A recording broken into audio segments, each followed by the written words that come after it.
রাত ১২টা, ফাঁকা রাস্তা, দূরে হালকা বৃষ্টি পড়ছে। রাহুল তার নতুন ইয়ামাহা R15V4 নিয়ে শহরের বাইরে বেরিয়ে পড়ল। বাইকের ইঞ্জিন স্টার্ট হতেই ভ্রুম শব্দে চারপাশ কেঁপে উঠল। রাহুলের স্বপ্ন ছিল একদিন নিজের R15 থাকবে।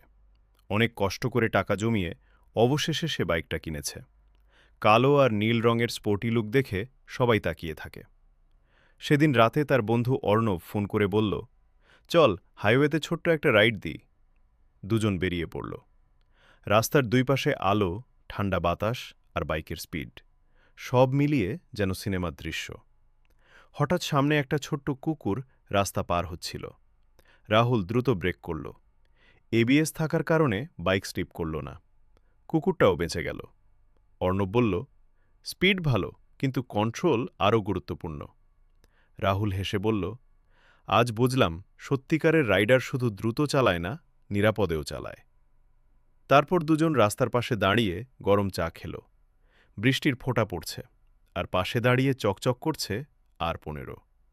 রাহুল মনে মনে বলল, স্বপ্ন শুধু বাইক কেনা না, স্বপ্ন হল নিজের পথ তৈরি করা।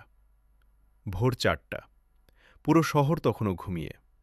রাহুল তার ইয়ামাহা R15V4 নিয়ে বেরিয়ে পড়ল সূর্য ওঠার আগেই। আজ তার লক্ষ্য পাহাড়ের রাস্তা। রাস্তার পাশে কুয়াশা, ঠান্ডা হাওয়া আর ইঞ্জিনের শব্দ, যেন পুরো পৃথিবী শুধু তার আর 15-এর। একটা ছোট্ট চায়ের দোকানে থামতেই দোকানদার বলল, বাইকটা একদম রেসিং মেশিনের মতো। রাহুল হেসে বলল, এটা শুধু বাইক না, আমার স্বপ্ন। চা খেয়ে আবার রওনা দিল। সামনে বাঁকানো পাহাড়ি রাস্তা।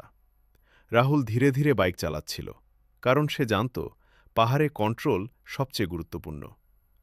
হঠাৎ পিছন থেকে কয়েকটা স্পোর্টস বাইক এলো। তারা রাহুলকে রেসের ইশারা দিল। অর্ণব বলল, চল দেখিয়ে দে R15 কি পারে। রাহুল একটু হাসল।